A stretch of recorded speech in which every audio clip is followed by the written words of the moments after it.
Salamat. Isang salita na musmus pa lamang tayo.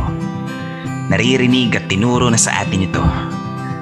Gaano man kalaki o kaliit ang mga bagay na ating natatanggap. Magpasalamat sa bawat paggising natin sa umaga, sa bawat pagkakataong may tama ang ating mga pagkukulang.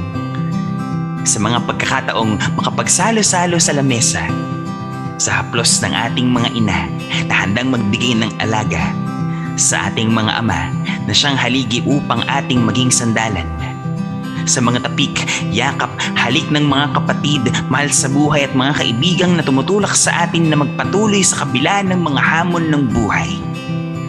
Sa biyaya ng sikat ng araw na nagbibigay liwanag matapos ang bagyo, sa malamig na simoy ng hangin na nagbibigay ng kaginhawaan.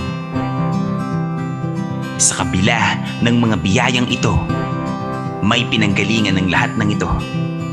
Siya, ang manunubos, ang pag-ibig na nagkatawang tao, ang patuloy na handang magpadama ng pag-ibig na hindi nagwawakas at wagas. Ang may likha ng langit at lupa.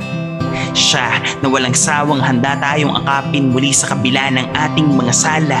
Siya na patuloy na hinahawakan ng ating mga kamay sa ating pagkaligaw at pagkaulila. Salamat, Panginoon, sa pag-ibig mong walang kapantay. Sa mga panahon ng iyong pagdamay sa kabila ng aming pagkagulapay. Salamat sa iyong mga pangako na hindi kailanman mapapako. Salamat sa mga pagkakataong kami ay iyong itinatayo mula sa aming sariling pagkabigo at pagguho. Ang galak ay walang mapaglagyan. Ang buhay na ito na iyong bigay ay sa iyo ilalaan at iaalay magpakailanman.